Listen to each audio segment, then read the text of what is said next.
지난 몇 주간 동안 영적으로 사단이 어떻게 하나님의 백성들을 유혹하고 넘어뜨리려고 하는지에 대해서 말씀을 보았습니다. 전쟁에서 승리하는 가장 기본적인 거, 적을 알아야 된다 그랬죠. 적을 알아야만이 전략이 나오고 전술이 나오는 것처럼 우리가 영적 대적인 사단에 대해서 우리가 말씀을 들었습니다. 이제는 이제 실제적으로 그 영적인 사단을 무찌를 수 있는 영적 전쟁에서 승리하게 되어지는 실제 내용이 어떤 것인가에 대한 말씀을 볼 필요가 있습니다. 10절의 말씀 우리가 보았는데요. 끝으로 너희가 주 안에서와 그 힘의 능력으로 강건하여지고 그랬습니다. 주 안에서 그리고 그 안에서 그 힘의 능력으로 강건해지는 것, 이 내용이 무엇과 연결되어져 있느냐면 6장에서의 가장 중요한 핵심어를 꼽으라 그러면 하나님의 전신갑주예요. 영적인 싸움에서의 가장 필수 요건이 하나님의 전신갑주인데 그 하나님의 전신갑주를 입는 것, 그 주님의 전신갑주를 취하는 것과 동일 수순 위에 있는 것이 뭐냐면 주 안에서 그리고 하나님 안에서 강건함을 덧입는 것, 이 내용이 같이 결부되어져 있다는 내용이죠. 때문에 우리들은 영적인 대적인 사단을 무찌르기 위해서 이 영적인 싸움을 위해서 우리가 1차적으로 보아야 될 것이 뭐냐면 주 안에서라고 하는 의미가 도통 어떤 의미인가. 두 번째, 그 안에서 강건하여지고라고 하는 그 말의 의미는 또 구체적으로 어떤 의미인가를 볼 필요가 있습니다.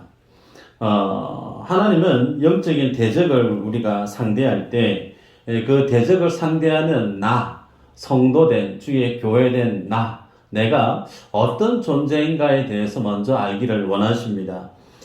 주 안에서라고 사도 바울이 말씀하고 있는데 주 안에서라고 하는 말을 다른 말로 표현할 수 있는 말은 주의 몸된 교회 안에서라는 말과 동의어로 취할 수가 있습니다. 하나님은 교회의 머리 되시죠. 주님이 없는 교회는 교회가 아닙니다. 그래서 우리들은 세상 가운데 살았지만 하나님이 우리를 세상에서 불러내셨어요. 불러내다 하나님 앞에 부르심을 입은 자 에클레시아라고 우리는 인정하고 있죠. 그래서 하나님께로부터 부르심을 입은 자들이 곧 교회인데 그 교회가 무엇과 싸우는 존재라면 영적인 대적과 싸우는 존재라는 거예요. 그래서 우리들은 1차적으로 말씀을 볼 때 정리해야 될 게 뭐냐면 영적인 사단은 나를 유혹하고 영적인 사단은 나를 넘어뜨리려 합니다. 그런데 그런 영적인 사단을 응대하고 마주해야 될 나라고 하는 존재가 어떤 존재이냐면 나 홀로 있는 것이 아니고 나 홀로 오롯이 영적인 사단과 맞짱을 떠서 싸울 것이 아니라 나라고 하는 이 사람은 주의 몸된 교회 안에 있는 나라는 거예요. 그래서 홀로 서 있는 나가 아닌 교회 안에 있는 나의 모습을 보면서 함께 말하는 거예요. 영적인 대적인 사단을 대적해야 될 모습이다라고 성경이 우리에게 말합니다. 그래서 교회 안에서 성도 한 명은 그 한 분으로서 존재하지 않죠. 이전에 우리가 에베소서 앞전에 있는 내용을 보면서 에베소서는 교회론에 대해서 아주 중요한 책이다라고 말씀을 나눴던 적이 있었습니다. 그래서 우리 몸을 비유로 주님이 교회를 설명하셨죠. 자, 우리 몸을 한번 볼까요? 여러분의 눈이 있고 코가 있고 입이 있고 손이 있어요. 그런데 그 모든 지체가 있는 이유가 손은 손을 위해서 있나요? 그러지 않죠. 손은 다른 지체를 위해서 있습니다. 밥을 먹으려고 하면 입을 위해서 손이 있죠. 그죠? 눈은 무엇 때문에 있죠? 눈을 위해서 있나요? 그렇지 않습니다. 길을 가고 뭔가를 하려고 하면 눈이 있어야 그 눈을 봐야만이 다른 무엇을 할 수 있죠. 쉽게 얘기하면 우리 몸의 지체는 각기 자기 자신을 위해 존재하는 것이 아니고 다른 지체를 위해서 존재한다는 거예요. 이해되시죠? 그럼 교회된 우리들은 교회 안에 어떤 이는 목사로, 장로로, 권사로, 집사로, 성도로 각각 하나님이 그에 맞는 믿음의 분량대로 직분을 주실 때 그 직분을 부여받은 교회된 그는 누구를 위해서 존재하느냐는 거예요. 교회를 위해서 존재합니다. 반대로 보면 교회는 누구를 위해서 존재하느냐? 그 지체된 한 분을 위해서 교회가 존재한다는 거예요. 고로 우리는 영적인 대적을 마주할 때 항상 나 홀로 영적인 어떤 그 대적과 어떤 상황과 환경을 마주해서 싸우는 존재가 아니라는 거예요.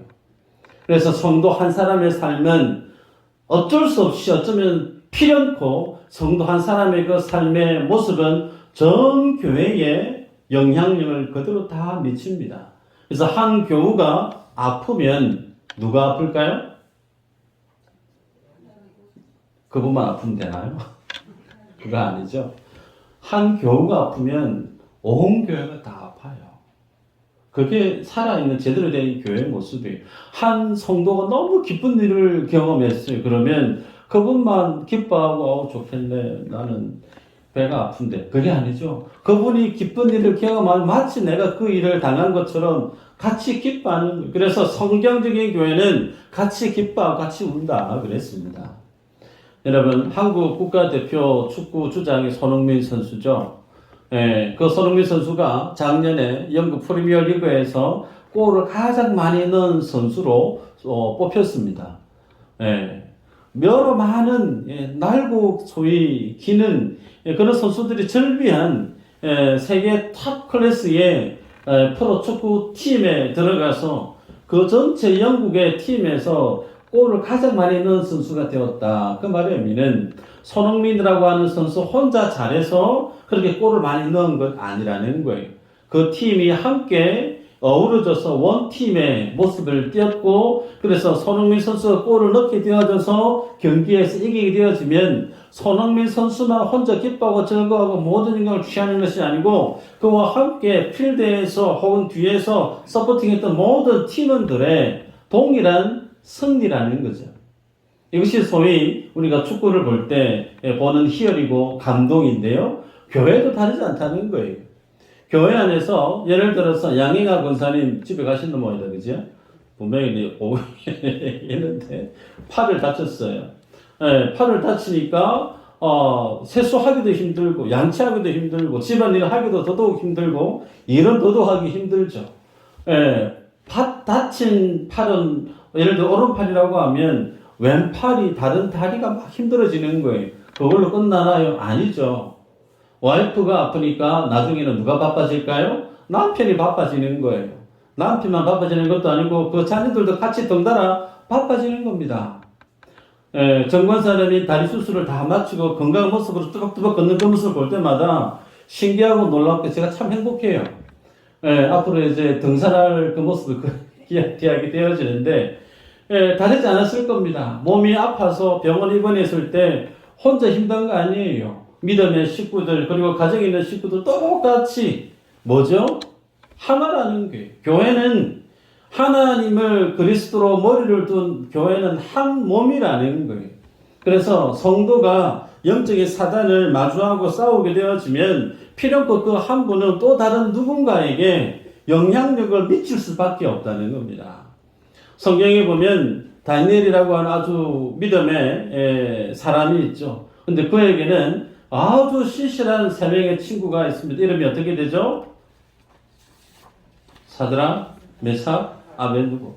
이들은 풀무불도 쫄지 않고 들어갔어요. 그죠? 근데 그 풀무불도 두려워하듯 할 수 있었던 그 믿음의 배후에는 정말 멋있는 다니엘이라는 친구가 있었기 때문인 거예요. 다니엘도 이 세 명의 친구들이 있었기 때문에 하나님 앞에 믿음의 삶을 살아냈던 놀라운 믿음의 능력을 지닌 사람으로 성경에서 소개되었습니다. 마찬가지로 바울에게는 실라 그리고 바나바가 있었고 다윗에게는 요나단이 있었어요. 무슨 얘기인가? 성도 한 사람은 홀로 그냥 있는 게 아니라는 거예요. 하나님의 몸된 교회 안에 있는 성도 한 분은 제각각 각양의 믿음의 능력에 준해서 서로에게 에너지를 믿음의 선한 영향력을 미침으로 함께 그 교회에 힘든 일들을 혹은 그 개인의 어려운 상황들을 함께 돌파해내는 믿음의 생명의 유기체라는 말씀이죠. 성경에 보면 아브람, 모세, 다윗, 바울, 하나님이 굵직굵직하게 들어쓰셨던 인물들이죠. 근데 그 사람들의 믿음의 선진들의 그 삶의 걸음 속에 고난이 없었던가? 그들 삶들 속에 사단의 유혹, 사단의 어떤 시험이 없었던가? 아닙니다. 절비하게 있었습니다. 당연하겠죠. 그들을 통해서 하나님의 나라를, 그리고 이 땅에 예수 그리스도라고 하는 구원의 메시아 되신 그리스도 땅에 성육신에서 보내실 그 하나님의 계획을 무너뜨리기 위해서 아브라함을 넘어뜨리려고 하고, 그의 아들, 그리고 모세 마찬가지, 다윗도 마찬가지, 베드로도 마찬가지, 바울도 마찬가지. 그 모든 시험과 어려움을 당할 때 하나님이 짠 나타나셔가지고 그 모든 어려움을 다 대신 다 정리해 주시고 모든 그 삶이 형통하고 평안한 삶뿐이었던가? 아니잖아요. 그분들의 삶의 걸음걸음이 휘청거렸습니다. 좌충우돌이었어요. 때로는 쿵 하니 넘어지는 삶의 모습이 절비하지 않았습니까? 그런데 각각 인생의 넘어짐도, 흔들림도, 쓰러짐도 종교인 그것을 통해서 어떻게 하시죠? 하나님이 들어 쓰셨다는 거예요. 그래서 그들의 넘어짐을, 그들의 쓰러짐을, 그들의 부족함을, 그들의 실수를 하나님과 합력해서 결국으로 선으로 이끌어내셔서 기필코 이 땅에 그리스도를 이 땅에 성육신케 만드셨던 그 구속의 루트를 하나님이 만들어내셨죠. 그래서 우리들은 성경에서 보면 다윗같이 정말 대단하고 훌륭하고 믿음의 큰 본이 되는 모델 같은 그 사람이 쿵 하니 넘어진 그 모습을 보면서 우리 인생도 내가 넘어졌을 때 나의 실수든 나의 죄악이든 나의 그 무엇이든지 간에 나도 똑같이 쿵 하니 넘어졌을 때 위로가 되죠. 다윗이 주님 앞에 눈물로 쓰러진 그 믿음의 삶을 이렇게 세웠던 것처럼 내가 주님 앞에 어떻게 살아가야 될지에 대한 삶의 모습을 보게 되는 거예요. 육신의 질병이 참 많이 우리들 속에 있습니다.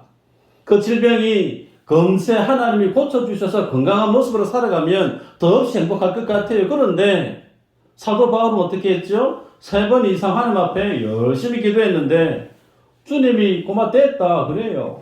네 약함이 강함이다. 네 은혜가 내게 족하다. 여러분 그 말씀을 접하고 있는 평생토록 몸의 질병을 짊어지고 살아야 되는 황후 입장에서 볼 때 이것이 저주가 아니구나. 내 몸에 불편함이 있고 내 몸에 안타까움이 있고 질병이 있는 이것이 하나님의 내게 주신 저주가 아니구나. 사도 바울도 주님이 그 모습 그대로 들어 쓰셨구나. 그 모습을 볼 때 어느 누구 하나 그 마음속에 하나님 주시는 위로가 없는데 사도 바울이 그 삶을 통해서 어떻게 배우게 되죠? 하나님이 나에게 이것을 준 것은 내 안에 있는 나만의 어려움과 고단함과 육신의 질병은 저주가 아닌 하나님의 복이구나. 이렇게 우리들은 성경에서 각각의 인물들이 넘어지고 쓰러지고 깨어진 그 모습의 파편들을 보면서 우리들도 그 하나님 앞에서 내 자신의 모습을 이렇게 세우게 되더라는 거예요. 그래서 우리들은 항상 영적인 전쟁 앞에 설 때마다 나 홀로 있는, 그래서 사단을 대하는 그런 모습으로 볼 게 아니고 교회라고 하는 큰 틀 안에서 그 영적인 대적을 바라보고 나아갈 필요가 있다는 겁니다. 두 번째는 주 안에서라고 하는 말의 의미가 교회된 나와 사단과의 싸움에서 바라봐야 될 모습도 있고, 또 하나는 주 안에서라고 하는 이 부분이 그 주, 교회의 머리 대신 예수 그리스도, 그 주님이 나를 위해서 대신 뭐 한다는 거예요? 싸운다는 거예요. 왜 그렇습니까? 예수 그리스도가 나의 머리 되시기 때문에 그래요. 그 주님이 나의 주인이시기 때문에 나의 인생의 문제, 나의 삶의 고단함, 이 모든 역경에 대해서 주님은 수수방관하시는 분이 아니시고 나의 머리 되신 분이시기 때문에 이 싸움을 하나님이 나의 전쟁으로 여기시고 하나님이 그 전쟁의 가장 앞선 자리에 쓰셔서 대신 싸우고 있음을 성경이 우리에게 말씀합니다. 그러게 여러분 우리가 기억해야 될 내용이 있습니다. 이 싸움은 하나님의 싸움이라는 사실이에요. 내 인생의 큰 문제는 나만의 문제가 아닌 이것도 하나님이 내게 주신 하나님의 문제라는 사실을 아셔야 된다는 거예요. 이런 찬양이 있죠. 나의 등 뒤에서. 가사 한번 불러드릴까요? 나의 등 뒤에서 나를 도우시는 주, 나의 인생길에서 지치고 고나여 매일처럼 주저앉고 싶을 때 나를 밀어주시네. 때때로 뒤돌아보면 여전히 계신 주, 잔잔한 미소로 바라보시며 나를 재촉하시네. 일어나 걸어라. 내가 새 힘을 주리니 일어나 걸어라. 내 너를 도우리. 우리 어르신들 늘 많이 불렀던 찬양 아닙니까? 이 찬양이 언제 위로가 되죠? 내가 정말 홀로 있는 듯한 느낌이 들 때, 나 혼자 힘들고, 나 혼자 괴롭고, 나 혼자 된소리 맞고, 나 혼자 소랑비 같은 그 비를 혼자 맞고 있는 듯한 외로움과 힘겨움이 있을 때 이 찬양을 듣다 보면 그냥 아멘이 터져 나오잖아요. 그렇죠? 내 삶, 내 홀로 걸어가는 것이 아니고 내 곁에 주님이 항상 함께 계셨다라는 이 고백은 힘겨운 삶의 걸음걸음을 걸어보셨던 분은 하나같이 고백하는 고백 아닙니까? 그러기에 우리의 삶의 모습은 항상 주님이 나를 위해서 함께 싸우고 있다라는 사실을 꼭 기억할 필요가 있습니다.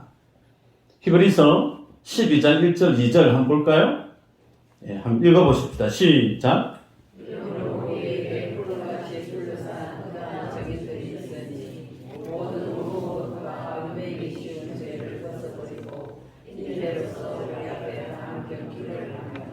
믿음의 주요 또 온전하시게 하시는 이 예수를 바라보자. 그는 그 앞에 있는 기쁨을 위하여 십자가를 참으사 부끄러움을 개의치 아니하시더니 하나님 보좌 우편에 앉으셨느니라. 아멘. 2절에 보니까요, 누가 누구를 온전케 한다고요? 예수님이 예수 믿는 나를 온전케 하신다 말씀합니다. 보지 않았지만 12장 앞에는 반드시 11장이 있겠죠. 히브리서 11장은 무슨 장이죠? 믿음장이라고 그러지 않습니까? 믿음의 선진들이 쭉 소개됩니다.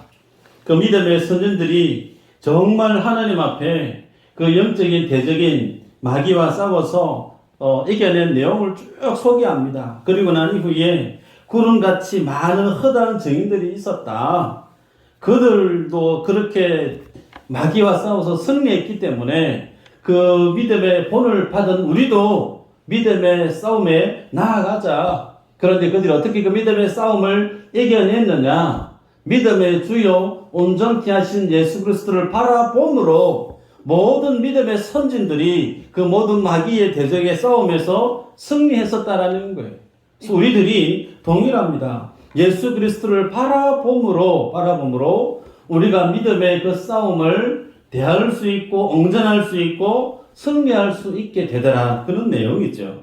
여러분, 주님이 그 십자가를 지시기 위해서 보좌를 버리시고 부끄러움을 개의치 아니하시고 십자가에 죽기까지 하신 그 주님이 오늘 우리가 세상 살이 가운데 사단의 영적인 싸움 앞에 내동댕이 쳐져 있는 그 모습을 가만히 지켜보고만 계실 뿐인가? 그렇지 않다는 거예요. 우리 주님은 우리의 대장 되셔서 그 싸움 현장에 개입하신다는 겁니다. 그래서 우리들은 꼭 기억하십시다. 주님이 우리를 어떻게 도우시는가? 로마서 8장 26절 27절 이렇게 기록하죠. 이와 같이 성령도 우리의 연약함을 도우시나니 우리는 마땅히 기도할 바를 알지 못하나 오직 성령이 말할 수 없는 탄식으로 우리를 위하여 친히 간구하시느니라. 마음을 살피시는 이가 성령의 생각을 하시나니 이는 성령이 하나님의 뜻대로 성도를 위하여 간구하심이니라.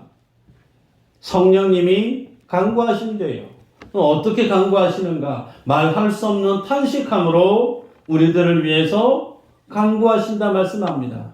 여기서 탄식하다의 말의 의미를 제가 종종 설명을 드렸죠. 여인이 자녀를 해산할 때 아파서 그 고통 가운데 울부짖는 신음소리, 그것을 소위 탄식하다라고 얘기하고 있어요. 여러분, 우리는 사단이 나를 힘들게 하고 내 가정을 어렵게 하고 내 인생을 코너로 모는 것처럼 한 발 앞이 천길 낭떠러지 같은 위기 가운데 정말 주님밖에 붙을 수밖에 없는 그런 어떤 위기에 내몰리게 되어질 때 우리는 어쩌면 나 혼자만 이렇게 힘겨움을 당하는가? 예, 눈가에 눈물이 촉촉히 맺힐 수 있는데 성경의 말씀을 눈여겨보시자는 거예요. 성령님이 말할 수 없는 탄식함으로 제가 이렇게 말씀드리니까 실감이 안 오죠? 여러분들이 자녀를 낳았을 때 아우 아파라 그렇게 우아하게 그렇게 병실에서 그렇게 자녀를 낳으시면 한 분도 안 계실 거예요.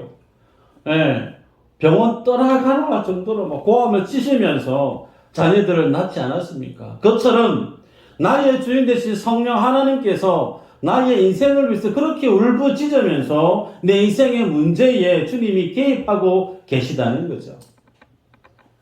나의 주인 되신 그 주님은 단순히 2024년 전에 골고다 십자가 지셨다가 부활하시고 나서 하나님 우리에게 구원을 주시고 난 이후에 내 일 다 끝났다 이제 하나님 나라 보좌에서 가만히 지켜보고 계신 분이 아니라는 거예요. 주님의 구속의 사역은 지금도 현재형입니다. 그 하나님의 보좌에서 계속해서 성부 하나님 앞에 나의 연약함과 나의 어려움을 두고 주님 앞에 간구할 뿐만 아니라 성령 하나님은 본문에 방금 제가 읽어드렸던 것처럼 말할 수 없는 탄식으로 울부짖으면서 나는 나아갈 수 있는 나는 그 역적인 사단을 대적할 만한 힘이 전혀 없는 부족한 가운데 있어서도 성령님은 나를 위해서 대신 싸우고 있더라니까요. 이 사실을 아는 자가 영적인 전쟁에서 어떻게 대처할 수 있을까요? 피를 흘리기까지 죄와 싸운다는 거예요. 주님이 나를 위해서 이렇게 싸우는 것을 아는 성도는 그 하나님의 구속의 사역을 깨닫고 은혜를 알고 지금도 성령이 말할 수 없는 탄식으로 내 안에서 내주하시면서 내 삶의 주인 되신 그 일들을 하고 계심을 믿는 성도는 그냥 쉽게 어렵다고 포기 안 한다는 거예요. 힘들다고 그냥 도망가는 게 아니라는 거예요. 주님이 그렇게 나를 위해서 울부짖어가며 가장 앞에 서셔서 나를 위해서 싸우시는 걸 아는 성도는 내 목이 칼이 들어와도 그 싸움의 현장을 도망치는 법이 없다는 겁니다. 왜요? 그 주님이 기필코 그 싸움을 이긴 싸움으로 우리 인생 가운데 허락하실 거기 때문에 그렇습니다. 그것이 사람 간의 관계의 문제든 육신의 질병의 문제든 진로의 문제든 돈 문제든 그것이 무엇이든지 간에 내 인생 내 홀로 있는 게 아니라는 거예요. 성령 하나님이 성자 예수님이 나를 위해서 지금도 동일하게 그 구원의 완성을 위해서 가장 앞장서셔서 수고하고 애쓰고 싸우겠다는 사실입니다. 그러기에 이 모습을 우리가 알 필요가 있습니다. 에베소서 1장 17절 이후로 이렇게 말씀합니다. 우리 주 예수 그리스도의 하나님 영광의 아버지께서 지혜와 계시의 영을 너희에게 주사 하나님을 알게 하시고 너희 마음의 눈을 밝히사 그의 부르심의 소망이 무엇이며 성도 안에서 그 기업의 영광이 풍성함이 무엇이며 그 힘의 위력으로 역사심을 따라 믿는 우리에게 베푸신 능력의 지극히 크심이 어떠한 것을 너희로 알게 하시기를 구하노라. 계속해서 반복하고 있는 게 무슨 내용이냐면 사도 바울이 에베소 교회 성도들에게 제발 좀 너희들 좀 알아라 그거예요. 뭘 알아라는 거예요? 하나님의 능력이 뭔지 좀 알아라. 그래서 지혜와 계시의 영으로 하나님이 너희에게 하고 있는 그 역사의 일을 너희가 좀 알았으면 좋겠다. 그 하나님의 일하심을 아는 자는 뭐 한다는 거예요? 그 하나님을 힘입어 주어진 그 삶의 현장에서 자신의 사명을 벗어난 일이 없이 끝까지 완주한다는 겁니다. 여러분, 때문에 전능하신 하나님이 사단과 싸울 때 나보다 더 열심히 나를 위해서 싸우시는 분임을 믿으시기를 바라요. 그러면 여기서 하나 질문을 드려볼까요? 전지전능하신 분이 하나님이세요. 그 하나님이 나를 넘어뜨리려고 하는 사단과 지금 주님이 싸우고 계십니다. 그 싸움의 결과는 어떻게 될까요? 질까요? 두 분이 주무셔 계시고 지금 저쪽으로. 주님이 안 지죠. 전지전능하신 하나님이시니까 주님이 승리하십니다. 그러면 다 알아요. 그럼 난 어떻게 해야 될까요? 주머니에 손 찔러 놓고 우리 주님 어떻게 잘 싸우시나 열심히 보고 있으면 됩니까? 그러면 안 되잖아요. 예를 들어 볼까요? 가족이 어제 TV에 보니까 사중추돌인가요? 교통사고가 났어요. 2명이 죽고 크게 중경상 입은 대형 사고가 났습니다. 그 사고 현장에 아버지가 그 현장에서 자식이 끼어있고 자녀가 그 현장에 끼어있는데 구출하기 위해서 열심히 일을 하고 있어요. 2차, 3차 사고가 안 나도록 피를 흘리면서 아버지가 열심히 내 동생을 구출하려고 하고 있는데 아들 된 장남은 사지가 멀쩡해요. 그럼 뭐 해야 되죠? 아유, 아버지 열심히 하시네. 화이팅. 그런 아들 없어요. 아버지가 피 흘리시면서 자식들을 위해서 열심히 애쓰고 수고하는 노력하는 모습을 보고 있으면 팔 걷어붙이고 같이 뛰어들어가서 같이 그 일을 돕죠. 소위 그 모습이 제대로 된 가정의 모습 아니겠습니까? 하나님이 우리를 위해서 그렇게 일하실 때 그 하나님의 자녀된 우리들이 어떻게 하나님 앞에 믿음의 삶을 견지해야 되느냐라는 걸 제가 여쭈는 겁니다. 주님이 나를 위해서 피 흘려가면서 가장 일선에 쓰셔서 애쓰시고 수고하고 싸우고 계시는데 그 싸우는 모습을 보는 우리들도 당연히 그 싸움의 현장에서 동일하게 싸워내야 된다는 거예요. 그것이 어떤 의미죠? 주 안에서의 의미입니다. 그러니까 주님이 나를 위해서 싸울 때 나도 함께 그 주님과 함께 그 싸움의 현장에서 같이 도망치지 않고 그 현장을 묵묵히 주님과 함께 견뎌내는 거예요. 자, 그러면 그 다음에 그 힘의 능력으로 강건하여 지고라는 말씀이 있어요. 그 힘의 능력으로 강건하여 지고. 여러분 이 말씀을 보면 성도가 예수님을 믿는 그 힘의 능력으로 강건하여 진다 그 뜻이에요. 질문입니다. 성도가 하나님 앞에서 강건해지는 것 어떻게 하면 그것이 가능할까? 쉽게 얘기하면 예수님이 전능하신 분이시니까 그 주님께 나의 모든 것을 내가 맡기면 주님이 나의 능력이 되셔서 나를 강건케 그 삶을 인도해 주시지 않겠는가? 틀린 말일까요? 맞는 말이죠. 네. 나보다 훨씬 전능하신 주님께 내 모든 인생의 문제를 덕하게 내어 맡길 수 있는 믿음만 있다면 그 성도는 정말 능력이 있는 삶을 살아가게 됩니다. 근데 그것을 두고 이 뜻으로 말한 것인가? 아니라는 거예요. 그것도 물론 있고 실제로 성도가 뭐 해야 되느냐면 강건해져야 된다는 거예요. 그것이 우리 장로교가 하나님 앞에 서 있는 구원에 관련된 믿음의 시각입니다. 하나님이 나의 구원을 위해서 열심히 일하신과 동시에 나도 하나님의 일하신과 함께 그 일을 하는 실제적인 그 일의 주인공으로 주님 앞에 서 있어야 됨을 말씀하고 있습니다. 말씀 한번 볼까요? 에베소서 4장 22절부터 24절까지 한번 읽어보십시다. 시작.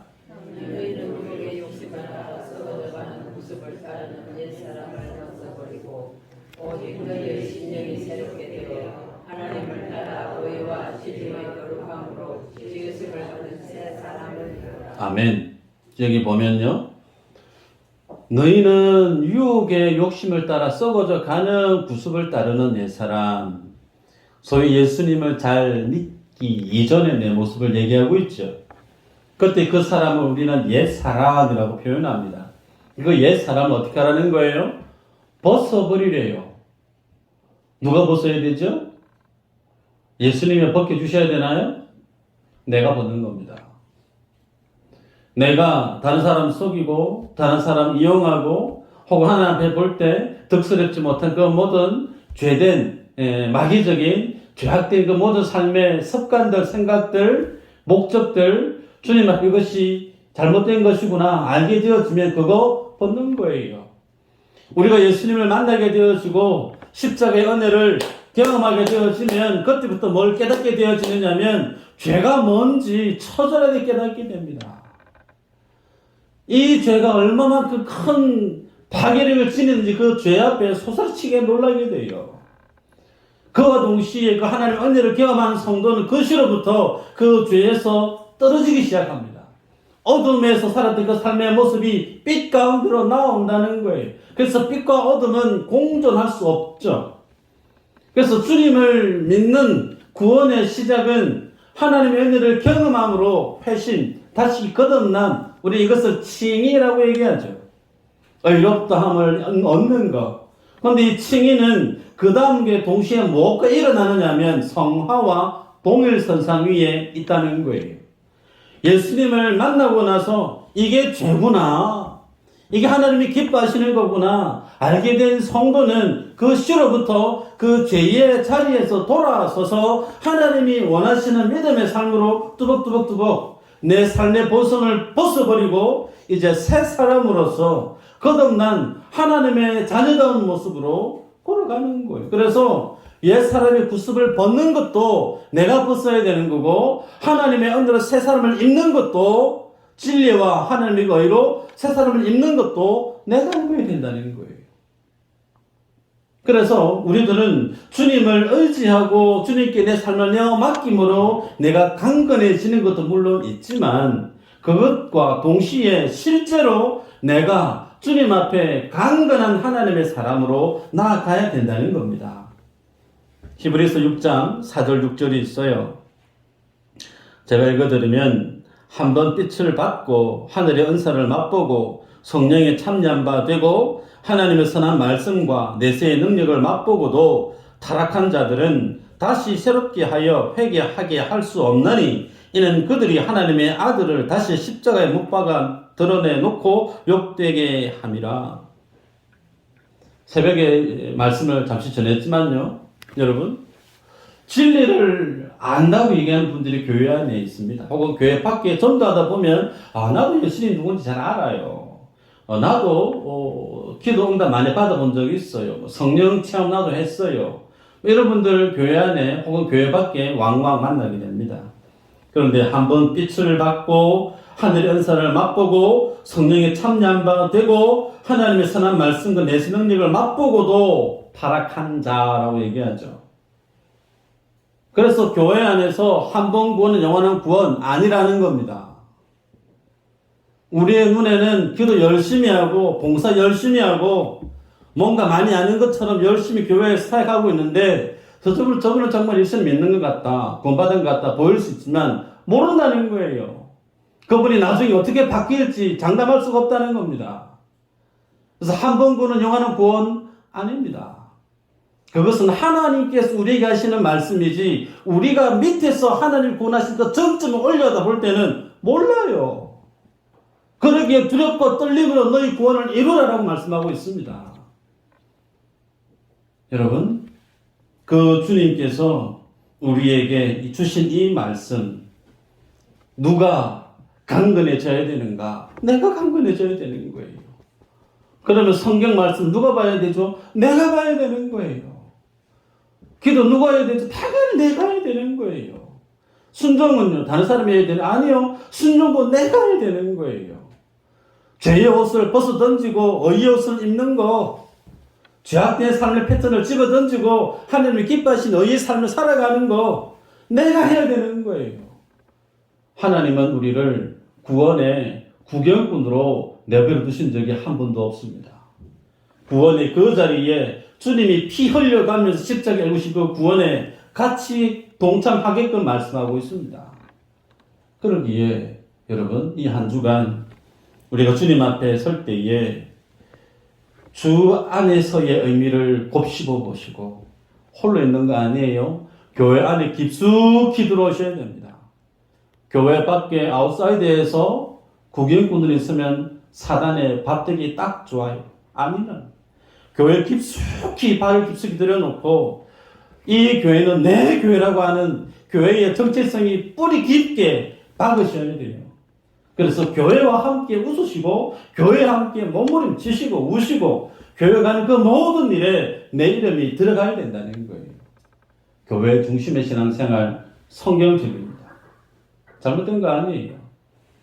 그래서 교회 안에, 주 안에서의 그 의미를 기억하시고 주 안에서 강건해져야 된다는 사실 내 삶들 속에 삶의 순종으로 적용점으로 붙드셔서 이 한 주도 주님과 세상 가운데 승리해내는 여러분들 되시기를 주의 이름으로 축복합니다. 기도합니다.